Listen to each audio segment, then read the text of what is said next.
Assalamualaikum warahmatullahi wabarakatuh. Selamat datang di MOOC Universitas Airlangga. Kali ini kita akan belajar mengenai regresi dan korelasi dalam statistik analisis multivariat yang akan berfokus pada regresi linier berganda. Model bersamaan regresi berganda dapat dirumuskan dengan Y sama dengan A plus B1X1 plus B2X2 plus B3X3 plus BNXN plus E, yang mana Y merupakan variabel dependen, A intercept atau konstanta, B1, B2, dan B3 merupakan slope atau koefisien, X1, X2, dan X3 variabel independen, dan E adalah nilai residual atau error. Dalam menginput variabel independen dalam analisis regresi berganda dapat melalui beberapa metode. Yang pertama yaitu metode enter. Metode enter yaitu metode yang dilakukan dengan menginput semua variabel independen secara bersamaan. Metode ini adalah metode yang paling sederhana dan umum untuk diaplikasikan. Yang kedua ada metode backward.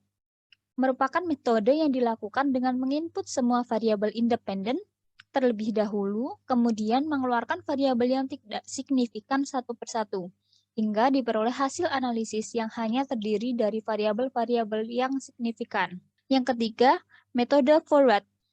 Metode yang dilakukan dengan menginput variabel independen secara bertahap.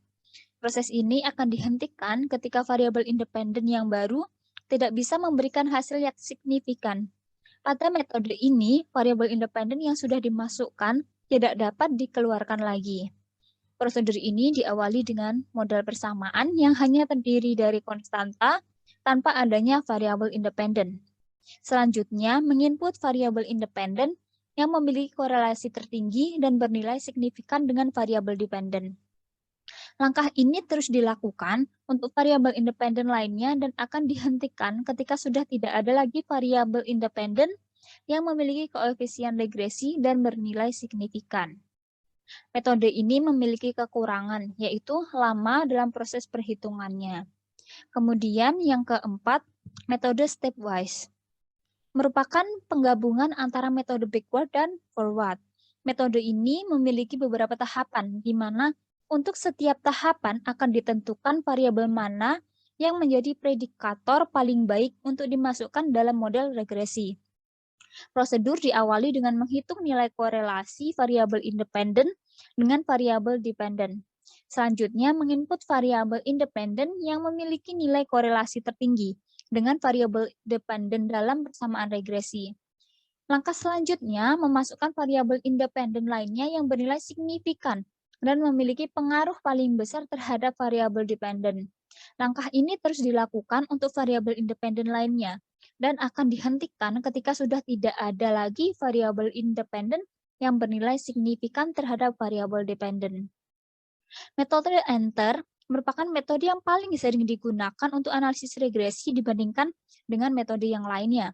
Sedangkan metode backward, forward, dan stepwise merupakan metode alternatif solusi yang bisa digunakan untuk menghindari adanya multikolonialitas pada analisis regresi. Selanjutnya yaitu langkah-langkah analisis regresi. Langkah-langkah yang perlu dilakukan untuk menganalisis regresi linear berganda, yang pertama yaitu merumuskan masalah.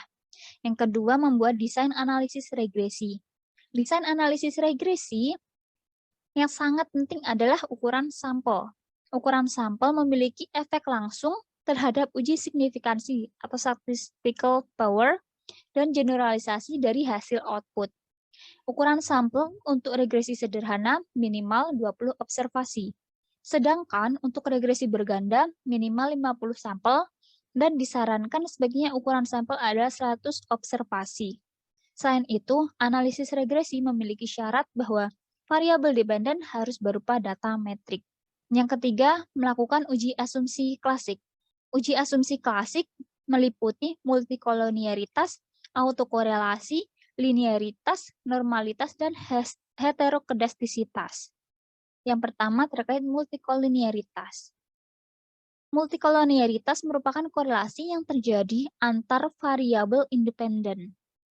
Analisis regresi harus memenuhi asumsi bebas multikolonialitas. Pada SPSS, adanya multikolonialitas dapat dideteksi dari nilai tolerance dan PIV. Model regresi dinyatakan bebas dari multikoliniaritas jika nilai toleransi lebih dari 0,1 atau nilai PIV kurang dari 10. Multikolonialitas pada analisis regresi dapat diatasi dengan cara mengeliminasi variabel independen yang memiliki nilai toleransi kurang dari 0,1 dan PIV lebih dari 10. Yang kedua, autokolerasi. Autokolerasi merupakan korelasi yang terjadi di antara anggota serangkaian observasi yang diurutkan berdasarkan ruang atau waktu. Analisis regresi harus memenuhi asumsi bebas autokolerasi. Pada SPSS, adanya autokolerasi dapat dideteksi dari nilai Durbin-Watson. Model regresi dinyatakan bebas dari autokolerasi jika nilai Durbin-Watson berada di antara -2 hingga 2. Kemudian yang ketiga ada linearitas. Linearitas berarti apabila terjadi perubahan pada suatu variabel dengan besaran tertentu, maka akan diikuti oleh perubahan dengan besaran yang sama pada variabel lainnya, atau bersifat linier. Analisis regresi harus memenuhi asumsi linearitas. Pada SPSS, linearitas dapat dideteksi melalui gambar scatter plot. Apabila titik-titik yang ada pada scatter plot cenderung menyebar dan membentuk garis lurus, maka dapat dinyatakan bahwa data bersifat linier. Yang keempat ada uji asumsi normalitas.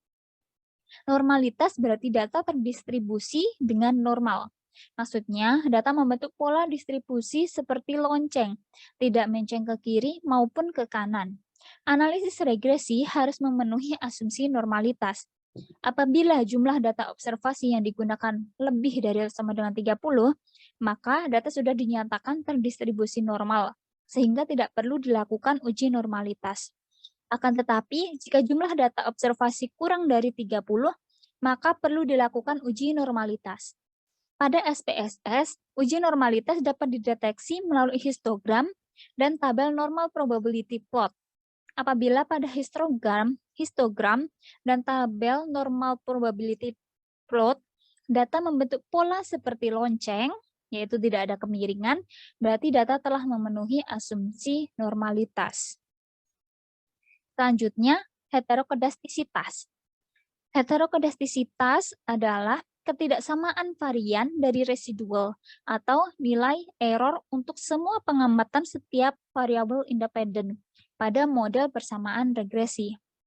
Analisis regresi harus memenuhi asumsi bebas dari heterokedastisitas. Pada SPSS, uji heterokedastisitas dapat dideteksi melalui tabel scatter plot. Suatu data dapat disebut bebas dari heterokedastisitas apabila titik-titik data pada tabel scatter plot tidak memiliki pola yang jelas atau terlihat menyebar di sekitar angka 0 pada sumbu Y, serta titik-titik data pada tabel scatter plot tidak hanya mengumpul di atas atau di bawah saja.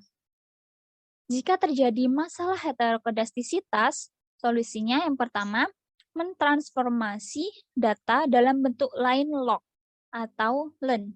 Yang kedua, mengurangi jumlah data yang dinilai ekstrim atau outlier.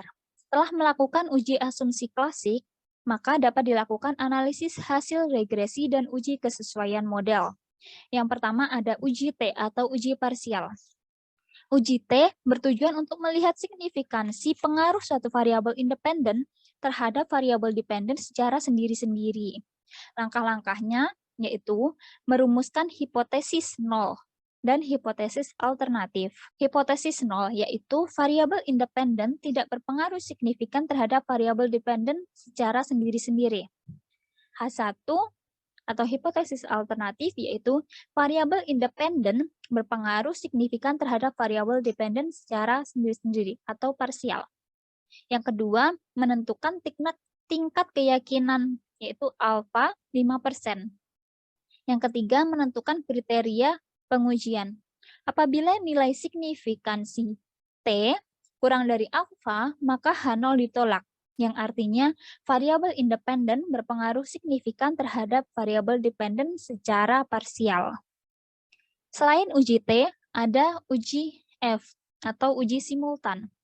Uji F bertujuan untuk melihat signifikansi pengaruh variabel independen terhadap variabel dependen secara simultan atau keseluruhan.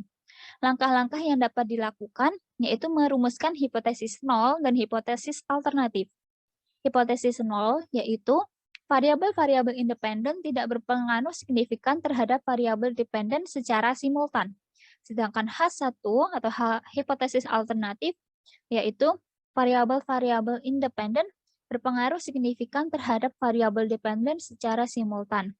Yang kedua, menentukan tingkat keyakinan, yaitu alfa kurang dari 5%. Yang ketiga, melakukan atau menentukan kriteria pengujian. Apabila tingkat signifikansi F kurang dari alfa, maka H0 ditolak. Yang berarti variabel independen berpengaruh signifikan terhadap variabel dependen secara simultan. Yang terakhir yaitu determinasi R-square. Determinasi R-square digunakan untuk menguji kesesuaian model atau goodness of fit. R-square menggambarkan kemampuan model regresi dalam menjelaskan seberapa besar pengaruh variabel independen terhadap variabel dependen. Nilai R-square berkisar antara 0 hingga 1.